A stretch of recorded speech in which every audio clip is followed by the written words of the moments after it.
Welcome to the Purpose Nation podcast, inspiring conversations with Christians in science, technology, and industries of the future. For more information or to make a tax-deductible contribution, visit purposenation.org.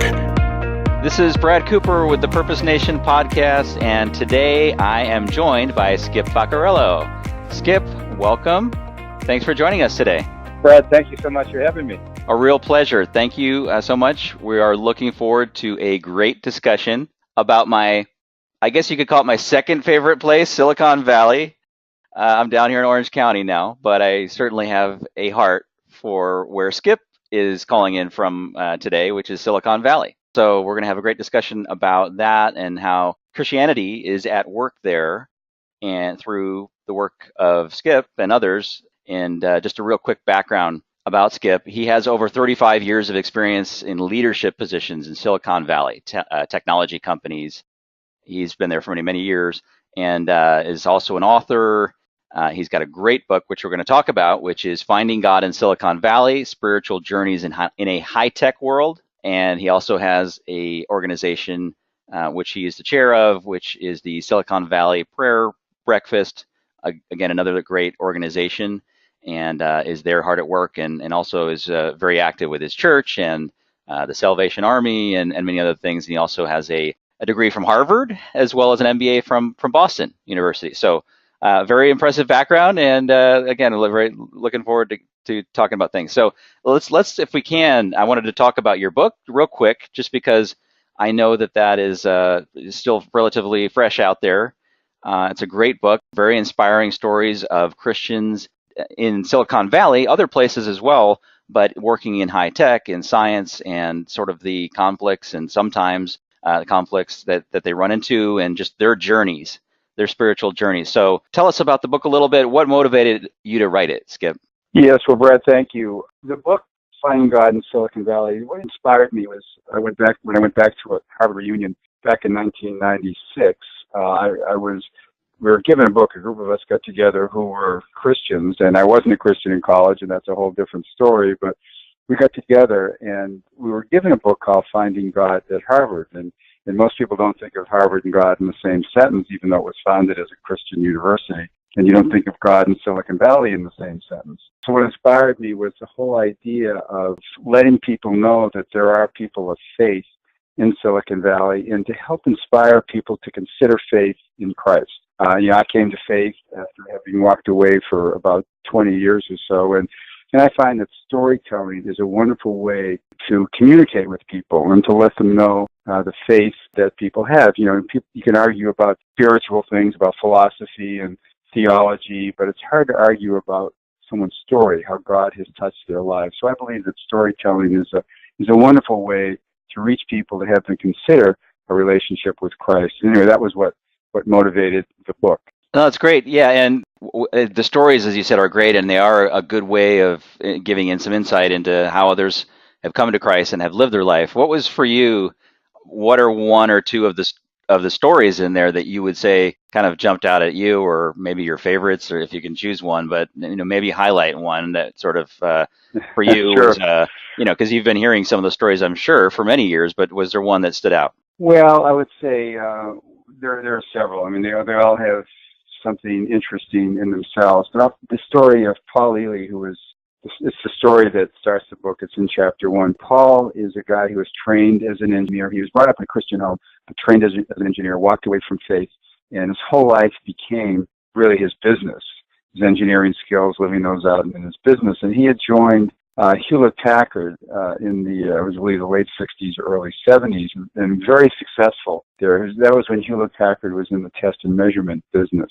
But Paul had a reputation for getting things done. In fact, he had a philosophy that he called ready, fire, aim. Ready, fire, aim. And that was one which was really appropriate to many business situations in which you kind of prepare for something, you try it out, it doesn't quite work, and you readjust and you try it again. Well, Paul is kind of a no-nonsense guy, and when Hewlett-Packard introduced their first computer in the early 70s, it was a failure, and Paul was asked to take over the division, and he did, and he turned it around, and he ended up really bringing Hewlett-Packard into the computer industry and became president of that division, was on the board of Hewlett-Packard, and so on. And during this whole period, didn't live out his life as one of faith. Faith was really kind of remote for him. But then after he retired at the age of 76, I love his story, but he said he had a dream, and in his dream he could see his whole life go before him, how the success that he had, and he heard this message in his dream that God was behind all his success. And at the end of that dream, he heard the message, Paul, you must find out who God is. And he went on a search over the next several months, attended a church, went to some Bible studies, started reading books, including the Bible, and came to faith in Christ. So it was just interesting to me how God had reached him in a dream. The other aspect of the story that I find fascinating and very appropriate for those of us who are followers of Christ is after he had that dream, his wife, who was really his second wife after his first wife had died, had known him for 40 years. He was his administrative assistant at Hewlett-Packard, and then later in life they get married. And after he had the dream, she said, Paul, I've been praying about this for a long time. So his wife, Jerry, had been praying about Paul, or praying for Paul to come to faith. And to me, it was a very good lesson for all of us. We all know people that are around us, friends, neighbors, co-workers who are not yet followers of Christ. And one of the very simple but important acts we can do is pray for them, pray that they'll come to know who Christ is. Anyway, that was one of the stories that stands out to me.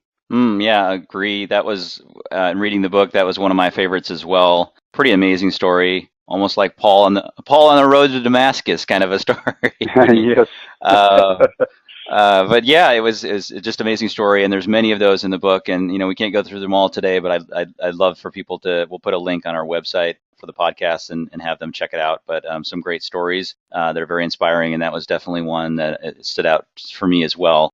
Shift gears a little bit, and now if you wouldn't mind giving us a little background on the Silicon Valley Prayer Breakfast, because that's a very successful event that you've been running as well for many years. So maybe tell us a little bit about that and how that came about. And yeah, well, the Prayer Breakfast we just finished our 23rd year. We do this as an annual event. We also have 4 quarterly events that we run at the Stanford Faculty Club. Well, the idea for that really was very similar to the reason that I got involved and then started writing the book. It was initially, the Silicon Valley Prayer Breakfast was initially called the Los Altos Prayer Breakfast. And the idea was to get churches together in the Los Altos area on Good Friday. But when I was asked to take it over, I really wanted to change the orientation and not have it as an event for necessarily for Christians to come to be inspired, but for Christians to use it as an outreach opportunity. So we called it the Silicon Valley Prayer Breakfast. And what we do is we challenge believers to bring their friends who are not yet followers of Christ. And we don't put people on the spot. We call it a prayer breakfast, but it's really a celebration of prayer and faith. And we will usually have a high-tech executive, maybe a company CEO, or occasionally a professional athlete, someone that people can look up to. And those speakers just simply tell their story. They tell the story about how God has touched their lives and is working in their lives. And it becomes a very inspiring event. And it's grown from when we started, I guess it was when I got involved about 13 years ago. We had maybe a couple hundred people, and it's been sold out not every year, but in the last several years. And we had over 900 people sign up for the last one. And so it's just amazing, inspirational, neat event. Is a way we like to refer to it as a way to open up conversations about faith with people. Again, you can't force faith on someone, but if they hear the story of someone that they look up to, that they admire, and they realize what's driving them is their faith in Christ, it'll help them consider faith. We encourage people to open up conversations about faith. So it's been a fun event to be involved in. That's great. And maybe if you could mention some of the more notable speakers that you've had. Well, yeah. So we had Condoleezza Rice a few years ago. We have had Pat Gelsinger. Pat is the CEO of VMware, and Pat's an amazing guy. His story is in the book as well. And Henry Kasner. Henry is a venture capitalist here in Silicon Valley. Another amazing guy. Kirk Perry. Kirk is someone that came from Procter & Gamble to Silicon Valley, and he's as president of brand solutions at Google. Kirk has an amazing story about how he came to faith. It was really through some difficulty and tragedy in his life, a sickness of his child, and now he's been personally challenged with the diagnosis of cancer. But anyway, so those are examples of some of the speakers that we've had. That's great, and again, great organizations. Thank you for those Let's go ahead and shift gears and take a step back, if you don't mind, Sure. with you personally and your background, because you do go through some of this in the book as well, your own story. And so if you wouldn't mind taking us back to your childhood and just, into up to the move to Silicon Valley, maybe talk about your faith background, if there was any in the environment you were in. I don't know if there was any technology per se in the background that might have. It sounded like maybe not, but maybe take us back there and the faith and technology background and Sure. how that brought you to Silicon Valley. Yeah, sure. So I'll talk a little bit maybe about my faith and business background. So I grew up in the Boston area. I grew up in a wonderful family. Grew up attending the church, and faith was important, but it was really not central to my life. But I grew up believing in God, certainly. But I'm also a child of the late 60s and early 70s. When I went to Harvard, it was a time of great division in the country. The war of Vietnam was raging. There were race issues in 1968. So there were riots in the cities. So women's rights came to the fore. So it was a very divisive time. And that was a time for me, as well as many of my classmates. We just sort of slowly walked away from faith. It wasn't important. My priorities became more of launching my career, finding someone wonderful to marry, which I'm fortunate to say that I did. I met my wife Jackie at business school at Boston University after college, and then my whole life really became focused on my career, my success, bringing up a family, and so on. Well, I came to Silicon Valley in 1979 with a company that had the very first spreadsheet called Vaccarello. And some of your older listeners may not even have heard the name. Oh no, yeah, it was revolution. I had VisiCalc. In fact, I was looking the other day when I knew I was going to interview, and I even collect some of my old technology junk from the old days, and I may even have a copy of it somewhere. But yes, I remember. Well, it really revolutionized the personal computer industry. At that point, there were certainly large mainframes and mini computers, and personal computers had just come out in the mid to late 70s, but they were mostly used for games and for hackers to develop programs and so on. But VisiCalc was the first product that made a personal computer, a microcomputer, interesting and easy to use. You could use it as a productivity tool. We think of spreadsheets like Excel today; they're just sort of second nature, but it was revolutionary at the time.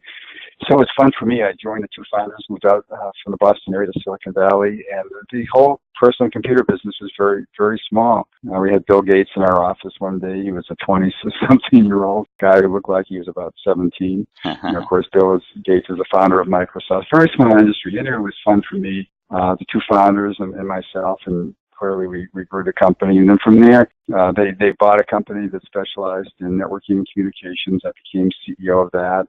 Sold that company. I eventually became CEO of a company. It was called the Saratoga Group. We focused on training, on computer-based training, that actually morphed into a company that had some of the first internet-based training. So I had that company, sold that company, did a little bit of investment banking, and then joined a company that we had software that would route big commercial ships around the world. So that was one of the most fun and interesting jobs I had. We had software that would sit on board the ship that would help the captain determine the safest, most fuel-efficient route to take. So again, all very different companies. And you asked about my background. My background is not in technology. I think every business that I went into, I really didn't know much at all about the domain area, but I learned it. God blessed me with, I think, pretty good business skills and people skills, and so that I helped one of those companies to grow and become successful in some ways, but with not a strong technical background. I guess I had the ability to learn enough and to help the companies and to be successful. And I made sure that I surrounded myself with really good technical people that knew a whole lot more than I did. Anyway, that was my business career. And then, but early, when I was in Silicon Valley in the early 1980s, I realized as I was beginning to achieve some success that I felt that there was something missing. I didn't know what that was, but it just didn't seem like I was living a fulfilling life. Later on, I realized that there was a philosopher and mathematician, Blaise Pascal, called that a God-shaped void that's in each one of us, and many of us try to fill that with success, achievements, money, family, other things to give us meaning. But Pascal goes on to say that the only thing that can adequately fill that void is God. I didn't realize that time, but what happened is I was on a business trip once in Paris, and I called home, and I asked my wife, Jackie, what did you do for the weekend? And she said, she went to church. And I said, you did what? She said, I went to church. Church wasn't even part of our conversation. But when I came back, I started to attend with her, and as I heard the messages, they began to resonate with me. They began to make sense. And gradually it began to fill that void that I was experiencing. And so I came to faith in Christ, and it became the most important thing in my life. And it gave me really two interests. One is to try my best to live out my faith day to day in my business. And the second thing was to help other people know who Christ is. And that's what prompted me to get involved in the Silicon Valley Prayer Breakfast, to eventually write the book, and to engage in one-on-one conversations, to encourage people on their spiritual journeys. Anyway, that's some of my faith story. That's great. Thank you. Yeah, and your point earlier is a great one for folks who are listening in who are not necessarily programmers, who know how to code, but have some interest just in business. Well, in business, and that was your strength, as you said, was leading people and leading organizations and kind of seeing the right path. And as long as you have the technology people at your side who can actually do some of the hands-on work, in industries that you didn't have any experience in, that was a great to hear that. I mean, myself as well, that was I was on the business side as well. So for people out there who have an interest in technology and technology products, you don't necessarily have to be hands-on engineers or programmers to be involved and to help lead in those types of situations. And then also great to hear about your personal testimony. And was that? Well, yeah, and you have to be familiar with it and love it and enjoy being part of, understanding what the technology is, it does. And as I said, is to surround yourself with really great people. Some of the best, I think, founding teams, people that have, a combination or a complementary skills, deep technical skills, good business skills, good people skills. Absolutely. Yes. And then with your initial journey into your Christian faith, and while still being in the business world and sort of the high-tech lifestyle, was that sort of a challenge for you at all in balancing your family and faith, or no? Was that something that came naturally and you're able to do that? And what were some of the challenges in your early Christian faith there? Yeah, balance is always a challenge, and I find that with the people I've interviewed. I've interviewed now probably over 100 people for my blog and book, and that is the one area that they find most challenging is finding balance in their lives, because any job, but I would say in particular in technology, it's very demanding, and you could work at it for almost all day, forever, and things never completely get done. So balance is very important, but I also realized early in my life, I realized the importance of family, and then balancing family, faith, and business. Actually, I don't like to refer to that way of like priorities. God first, family, and business, and so on. I like to think of it differently, and this was something I learned a number of years ago: is to put God at the center of everything that we do. God at the center of my work, of my family, and certainly as my faith. So I like to think about that way. But as I said, it's a challenge in technology and any business to try to have some kind of balance. And for me, it was important that I'd spend time with my wife, spend time at home. We made it clear, we made the promise to each other we'd have at least one date night each week, which we've held to, even when we had young children. I tried my best to come home for dinner every night. I thought that family time was really quite important. It might mean that I work later at night. And interestingly, I found out with many of the people I've interviewed that the same thing. They may get up early, go to work early, work hard all day, try their best to come home for dinner, and then may work a little bit later in the evening. Mm-hmm. So that balance is a challenge, and sometimes you make choices in life that could be costly for balance. I know one of the companies I had, I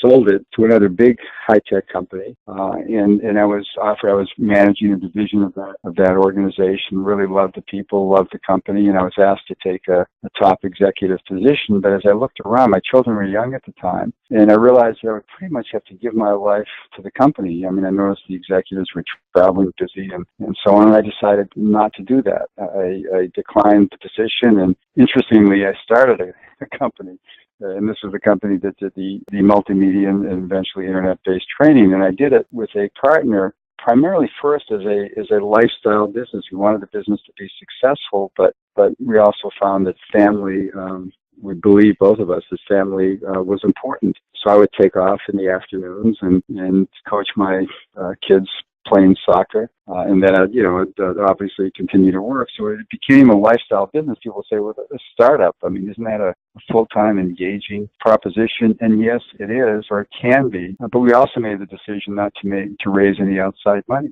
So it was our own money. We were, running the business the way that we wanted to run the business. And, it became successful, maybe less successful than it could have been if we raised a whole bunch of money. But who knows? But I had a wonderful time enjoying raising my family, and the business did end up being reasonably successful. So sometimes in life we have to make those choices to keep the balance and prioritize things properly. That's great. Thank you. And I would imagine, for most Christians that's a challenge in any work that they do, and even in the church, you can sometimes get to, there's, as you know too, I'm sure, as being involved with your church, there's more than enough to do with the church, and you can volunteer yourself into being away from your family even with your own church too. So there's always that challenge, and putting God at the center. That's a great way of thinking about it. Tell us, fast forward to today, and tell us a little bit about Silicon Valley itself, the geographic area, and not the mindset and the technology area, but just in terms of coming from Boston area to Silicon Valley. I mean, what were your initial impressions of the differences, and then maybe a little bit more for people who've maybe never been there, a little bit more about it, and what what's true about it, what maybe are some myths, but what was your initial impression, and sort of what would you say it's like today? Well, my initial impression when I came was, I came from the Boston area, and Boston now is known as a technology center. Certainly, it was a wonderful business center, and even then a bit of a technology center. Sure. But one of the first things I noticed was maybe a little bit strange. But Boston loved its sports. There were many sports talk radio stations and so on. When I came to Silicon Valley, there was much less of that. And I found that the heroes weren't necessarily athletes, but they were high-tech executives. And the talk was, when I would go to a get-together of some sort, the talk was always about what's the next greatest company and what's this product doing. And it was just a very, very different atmosphere than I was used to. Now, certainly the Bay Area has become a great sports place as well, and there's more talk of that. But at least what I was initially exposed to was all about business, and the heroes were the technology leaders and new companies and companies coming and going. So I know that was really quite different, and it was certainly not, and is today certainly not, known as a place of faith, of Christian faith. It draws people from all over. It draws people that are typically type A personalities that want to get things done, people from around the world. It's a fascinating place to live, and there's also a wonderful infrastructure for anyone who wants to start a company. There are all sorts of people there to help you. So there's that great infrastructure, encouraging entrepreneurship.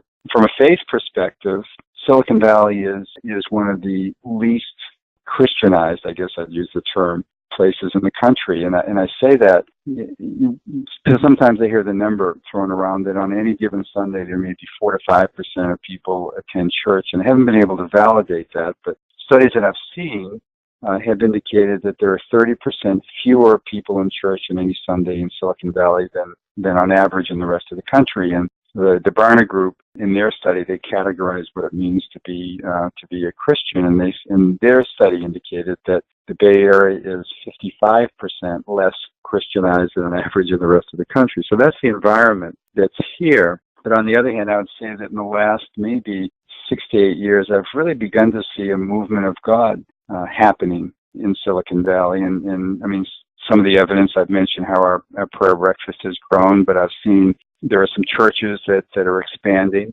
going to multi-campus sites. I count a number of churches that have 1,500 or more people in them. I see people like Pat Gelsinger and others, business leaders that are willing to talk about their faith. I see prayer groups popping up here and there. There's an organization called Transforming the Day with Christ, which Pat Gelsinger helped begin. That organization has three goals. One is to unify the Christian community in Silicon Valley. The second is to provide outstanding service. Sometimes Christians are known more for what we're against than what we're for, but to provide outstanding service, really to facilitate that and encourage that through churches, and then also to help plant new churches. And I see new churches starting. It's at least a few times a month I hear of a new church that's starting up. So there is beginning to be a sort of a groundswell, I would call it, of activity within Silicon Valley. So it's still, the Christian community is small, but it is tight knit and growing, I believe. And I'll say that one other thing that's kind of surprised me in my interviews is the number of entrepreneurs that I came across who are followers of Christ, who are really building their businesses to honor Christ. I didn't expect that. And so I see a number of these businesses starting up with wonderful Christian entrepreneurs leading them.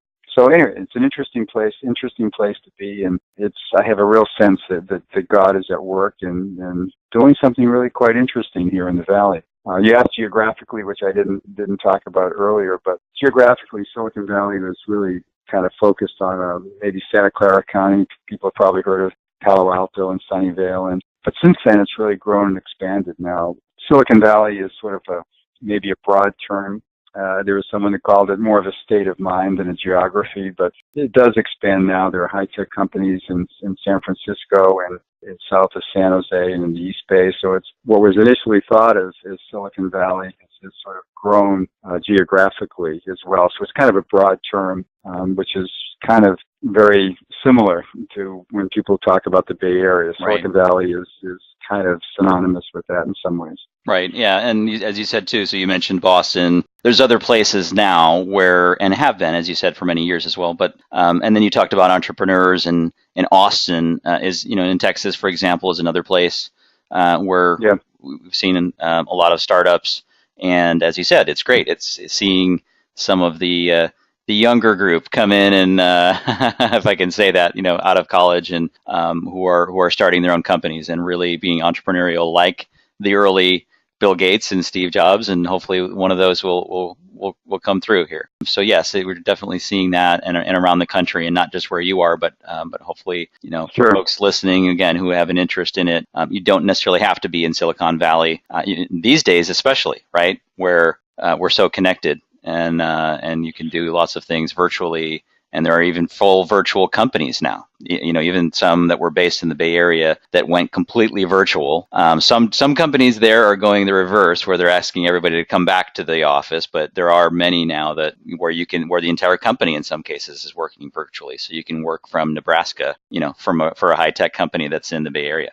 Oh, absolutely. Yeah. There's more and more of that, and you see still the venture capital is centered in Silicon Valley, but that's changing. I saw a statistic where there's, venture capital investments being made all over the country.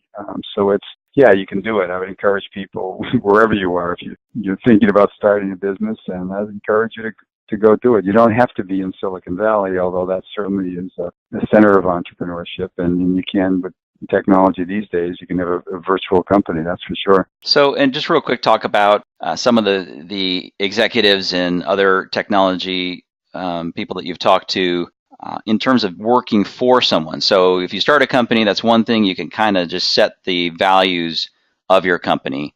And I think that's probably why some Christians do it, is you have a little more control over sort of the values that your company wants to pursue. Pat Gelsinger, again, another great example of a CEO of a very big company who's living out his Christian faith. On the other hand, of course, there are some companies where, people who may be not as familiar with it, but might see something in the news or whatever about a bigger company and some policies they take or whatever it may be that gives them some hints. Well, I'm not so sure about the values of either that person or the company. I mean, is that something that you heard at all in your interviews with people who are there, or not so much, or were people? Oh, yeah. Yeah, it's a challenge for really everyone that's working is to live out, for a Christian to try to live out your faith every day. I would find in my work, it seemed like almost every day there was an ethical challenge of one thing or another that would come up, and sometimes working in companies in which you may not agree with what the leadership team is doing or the direction of the company and so on. Although I will say that most businesses, they try to run by certain principles. Mm-hmm. But anyway, for my suggestions or advice to people that are working in those environments, some people say, well, listen, I should go off and maybe I should be a missionary, join a church, or if you're a Christian, and say, I don't know that I want to work in this atmosphere. And then certainly for some people, if it becomes oppressive, it's better to, maybe to get out of that. But on the other hand, I encourage more people to stay, to be a faithful witness in wherever God, has put them.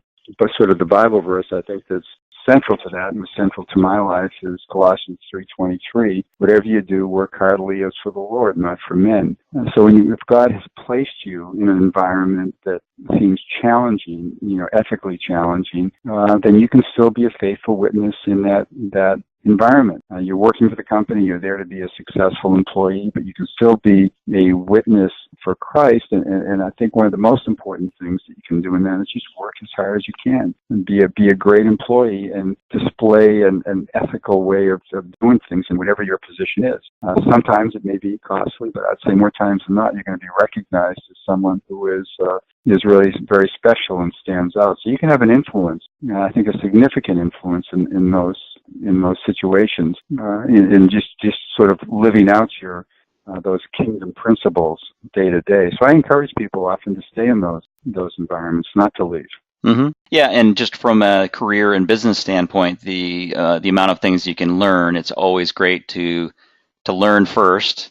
And then if you do want to start something, especially if you've got some executive level experience in managing different things that you don't know as well, and putting teams together and working together collaboratively with teams, it seems like there's a lot of value there, even if one day you do want to start your own business, being in another businesses. And you don't obviously put yourself in a situation where every day you're very challenged. And but yeah, I being in some high tech companies myself, what you said exactly is spot on. Where you could be, without being too overtly evangelizing your faith in the workplace. There's some situations where you do have to be careful, but at the same time, there's lots of ways you can do it without words. And as you said, as a hard worker and showing ethics and things you can do, even within the workplace that you're in. Yeah, what I think want to do or love to do is have people say, well, you're different. What makes you different? Have them ask the right. question. Then, right. I was one never to have the Bible on my desk to pass out tracts to work. And personally, I don't think that's real effective. Right. But people will come to know at some point what your faith is. I also don't think people should necessarily not talk about right. their faith and censor themselves right. from doing this. If somebody asks, what did you do for the weekend? And you might have gone to a wonderful Christian event. Well, just talk about it. Just say, hey, I went to this great event. There was a wonderful speaker, or maybe something at church or something that's happened in your life. To not necessarily censor yourself, but, not push it on people. Let people know, who you are without necessarily, overtly trying to convert them in the workplace. Your hope is people will be attracted to you, and then you can share the words and the hope that we have. Again, I love the Bible verse, 1 Peter 3:15 is always be prepared to answer questions that people have about the hope you have, but do it with gentleness and respect. Mm-hmm. And I think gentleness and respect is an important part of our Christian witness. Mm-hmm. And also, you may have heard this from some of the folks you talk to, there's also, even within companies, bigger companies especially, there's usually like a Christians group, a group of Christian employees that you might find, mm-hmm. And you might be surprised to find that there are other Christians, even in a high-tech company. You might be surprised to find some other Christians there who you can have fellowship with and support each other. Yeah, absolutely. And if there's not, to start one. The good thing is companies are very open to have all sorts of they encourage. It could be faith groups, it could be gay lesbian groups, it could be even political groups, it could be almost anything. And so I've had the opportunity to visit a number of these Christian fellowship groups in all sorts of companies around the Bay Area, and Google and Facebook and LinkedIn and Apple and so on. So that companies are really quite open to doing that. I mean, obviously your job is what's most important, but they encourage people to get together in these other small groups. So why not have a Christian fellowship group? So I've had the opportunity to speak at some of those and to encourage people, and it's wonderful. So if you're in that situation in a company, you may look around and see that there may be a Christian fellowship group that's there, and if there's not, get together with a couple of folks and just start one. It usually happens, maybe at lunchtime, people get together for lunch, and they may pray with each other, encourage each other, maybe even do a little Bible study. So that's perfectly acceptable and often encouraged in most companies. Absolutely. Okay, and also just in going back to some of the folks you interviewed and some of the themes you might have seen from them, and then also just what you might recommend for those who are seeking more information about the Christian faith and the folks that you interviewed, it seems like there was a couple of things, either resources or people or methods that they use that's kind of were consistent. It seems like people who do gravitate toward science and technology, sometimes it's a little more methodical, sometimes it's a little more, scientific, a confirmation that they need. But first, were there any themes that you saw in the people you talked to in terms of what they did, in terms of research or books that they looked at? And then secondly, what would you recommend? Yeah, there are people. What's always fascinating is how God works in a variety of ways in people's lives. I mentioned Paul Ely, who had a dream. In some cases, it was a miracle that people experienced. There's a woman I write about, Jada M., that was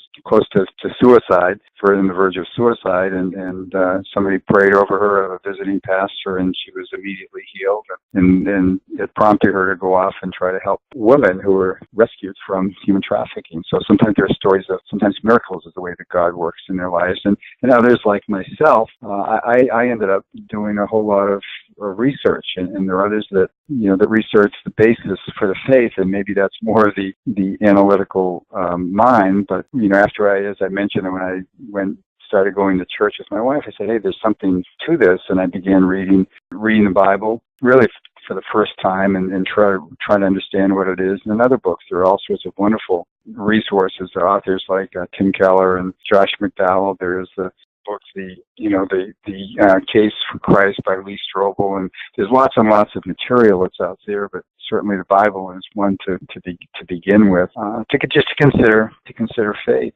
and each one of us has a choice. I mean, faith at some point is a choice, but it's faith. You can't prove that God exists. But what I found, and there are other people in the book that I write about, is just the overwhelming evidence that God is who he says he is. And I write about a few scientists who, the same way, there's one, Bill Hurlbut, that's a professor at Stanford, and not really grew up in a Christian family, but when he was at Stanford, he was on a search for truth, finding out what truth is, and truth in science, and then truth in faith. And he, began a whole effort to look at the Bible, to read the Bible, and he's one that came to faith. So we're all in a search.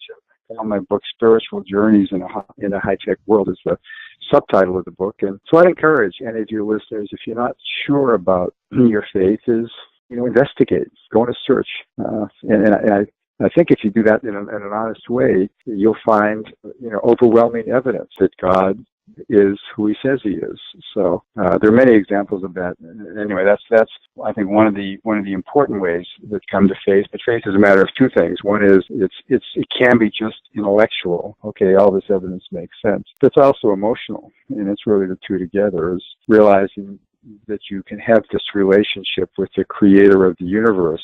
And as you begin to develop and explore that relationship through prayer, through worship, it becomes part of your life. So it's both intellectual and emotional. Mm-hmm. That's great. Yeah, and the story you mentioned, is it Bill Hurlbut? That's his name, yes? Yes, that's Bill Hurlbut. Okay, yeah, that was probably in the book. That was probably my second favorite because, I mean, for different reasons. In the midst of being in Stanford and again in Silicon Valley and in the medical institutions and coming at it from his faith. But he actually, I believe, he teaches ethics. I think bioethics there at Stanford, being in sort of the hot seat, but still coming at it from a scientist and a doctor and many others that you profiled, and there's obviously many others who are in fields, and we interviewed some in physics and other places where sure there is no conflict in faith and science. In fact, for some of these people who are very analytical and scientific, they come at it as to, well, there is really no other solution.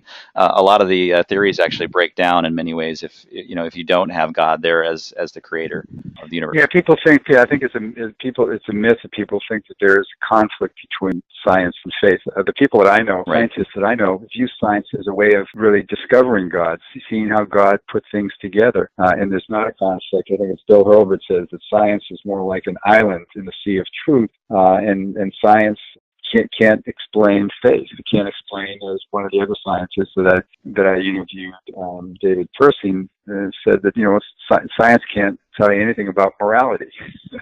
And so that there's not a conflict as many people think there is between science and faith.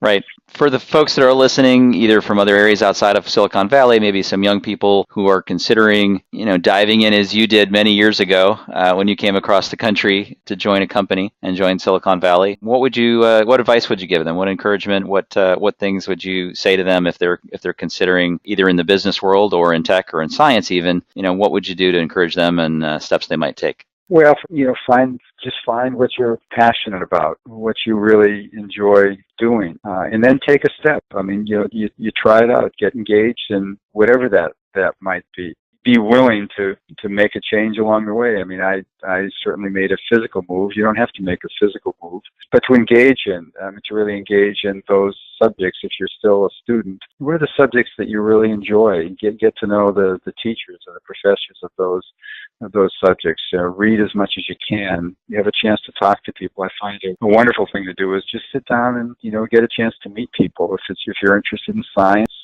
people are very interested and willing to talk to you. Sit down, ask them the questions, ask them what motivated them, what's their interest, and these are things that can be inspiring. So the main thing is to really take those steps, follow, if you are a follower of Christ, what God's putting on your mind, the people that He is putting in front of you, and sit down, talk to them. Through that whole process, realize what God may be calling to you to do. I believe, that as people who are followers of Christ, we all share the same purpose, and that purpose is to glorify God in everything that we do. I believe we share the same mission, and that mission is to help other people know who God is, who Christ is. But each one of us have a different calling. God puts us in different places, different circumstances, and over time that calling changes. To explore it, to pray about it, to find out where God is calling you. So it's certainly worth taking the time to do that and to help find what your calling is and find other people, put people in your lives that can help you. Mentoring is I think a very important aspect of that. If you're in a field that you feel you want to be in, find a mentor in that field, somebody that can speak into your life. Amen. Amen to that. Thank you. It's great advice. What's up for you next? So you have you continue with the Silicon Valley Prayer Breakfast. You've had the book, which it seems like it's had some great response and great success. Anything coming up that you want to tell us about? Well, I'm engaged now in looking at the possibility of starting a venture firm with 3 other people, in which we would invest in businesses in entrepreneurs who really want to run their business by biblical principles. We believe that business is one of sort of the strongholds in our culture, and in some ways, you hear about businesses that are broken, that have sort of lost their ways, that are unethical. But we also believe that the most successful businesses are run by these biblical principles that people can share. So next for me might very well be to get engaged in running this, potentially a venture fund to invest in businesses and entrepreneurs that really want to run their businesses by biblical principles. So anyway, that's one of the things that I'm likely to be engaged in. I also am teaching a course at William Jessup University, and course in the MBA program on ethics in business, and may teach one on entrepreneurship as well. So that's great. It's a busy time for me. Yeah, absolutely. those are some great ventures, and we'd love to hear more about that as you get up and running, and hopefully we'll have you back on again and we can talk more about that. Well, Brad, thank you so much. I've enjoyed the time to spend with you today. Likewise. Thank you, Skip. Appreciate your time and your wisdom and just the amount of information that you have and be able to provide to people with more interest in technology and Christians who may be either in technology today and learning how to navigate it, or just have an interest in hearing about people's stories. I mean, again, the book is very interesting, and I encourage everyone to grab a copy of it, and we'll put a link there on our site. For the Finding God in Silicon Valley book, and then just also we'll keep in touch. So thank you so much for your time today, Skip. God bless you. Thanks, Brad. God bless you too. Thank you. Bye-bye. We'll talk to you soon. Thank you for joining the Purpose Nation podcast. For more great interviews, resources, or to make your tax-deductible contribution to support our nonprofit ministry, please visit purposenation.org. This program is copyright Purpose Nation, Inc., a 501c3 nonprofit corporation. Idea of letting people know that there are people of faith in Silicon Valley, and to help inspire people to consider faith in Christ. I came to faith after having walked away for about 20 years or so, and I find that storytelling is a wonderful way to communicate with people and to let them know the faith that people have. You can argue about spiritual things, about philosophy and theology, but it's hard to argue about someone's story, how God has touched their lives. So I believe that storytelling is a wonderful way to reach people, to have them consider a relationship with Christ. Anyway, that was what motivated the book. No, that's great. Yeah, and the stories, as you said, are great, and they are a good way of giving in some insight into how others have come to Christ and have lived their life. What was for you? What are one or two of the stories in there that you would say kind of jumped out at you, or maybe your favorites, or if you can choose one, but maybe highlight one that sort of for you Sure. was because you've been hearing some of the stories, I'm sure, for many years, but was there one that stood out? Well, I would say there are several. I mean, they all have something interesting in themselves. But the story of Paul Ely, it's the story that starts the book. It's in chapter 1. Paul is a guy who was trained as an engineer. He was brought up in a Christian home, but trained as Welcome to the Purpose Nation podcast, inspiring conversations with Christians in science, technology, and industries of the future. For more information or to make a tax-deductible contribution, visit purposenation.org. This is Brad Cooper with the Purpose Nation podcast, and today I am joined by Skip Vaccarello. Skip, welcome. Thanks for joining us today. Brad, thank you so much for having me. A real pleasure. Thank you so much. We are looking forward to a great discussion about I guess you could call it my second favorite place, Silicon Valley. I'm down here in Orange County now, but I certainly have a heart for where Skip is calling in from today, which is Silicon Valley. So we're going to have a great discussion about that and how Christianity is at work there, and through the work of Skip and others. And just a real quick background about Skip. He has over 35 years of experience in leadership positions in Silicon Valley, technology companies. He's been there for many, many years, and is also an author. He's got a great book, which we're going to talk about, which is Finding God in Silicon Valley, Spiritual Journeys in a High-Tech World. And he also has a organization which he is the chair of, which is the Silicon Valley Prayer. God was behind all his success. And at the end of that dream, he heard the message, Paul, you must find out who God is. And he went on a search over the next several months, attended a church, went into some Bible studies, started reading books, including the Bible, and came to faith in Christ. So it was just interesting to me how God had reached him in a dream. The other aspect of the story that I find fascinating and very appropriate for those of us who are followers of Christ is, after he had that dream, his wife, who was really his second wife after his first wife had died, had known him for 40 years. He was his administrative assistant at Hewlett-Packard, and then later in life they get married. And after he had the dream, she said, Paul, I've been praying about this for a long time. So his wife, Jerry, had been praying about Paul, or praying for Paul to come to faith. And to me, it was a very good lesson for all of us. We all know people that are around us, friends, neighbors, co-workers, who are not yet followers of Christ. And one of the very simple but important acts we can do is pray for them, pray that they'll come to know who Christ is. Anyway, that was one of the stories that stands out to me. Yeah, I agree. That was, in reading the book, that was one of my favorites as well. Pretty amazing story. Almost like Paul on the road to Damascus kind of a story. Yes. But yeah, it was just amazing. As an engineer, walked away from faith, and his whole life became really his business, his engineering skills, living those out in his business. And he had joined Hewlett Packard in the, I believe, the late 60s, early 70s, and very successful there. That was when Hewlett Packard was in the test and measurement business. But Paul had a reputation for getting things done. In fact, he has a philosophy. He had a philosophy that he called ready, fire, aim. Ready, fire, aim. And that was one which was really appropriate to many business situations in which you kind of prepare for something, you try it out, it doesn't quite work, and you readjust and you try it again. Well, Paul is kind of a no-nonsense guy. And when Hewlett Packard introduced their first computer in the early 70s, it was a failure, and Paul was asked to take over the division, and he did, and he turned it around, and he ended up really bringing Hewlett Packard into the computer industry and became president of that division, was on the board of Hewlett Packard, and so on. And during this whole period, didn't live out his life as one of faith. Faith was really kind of remote for him. But then after he retired at the age of 76, I love his story, but he said he had a dream, and in his dream, he could see his whole life go before him, how success that he had, and he heard this message in his dream that Gar Breakfast, again, another great organization, and is there hard at work, and also is very active with his church and the Salvation Army and many other things. And he also has a degree from Harvard as well as an MBA from Boston University. So very impressive background, and again, very looking forward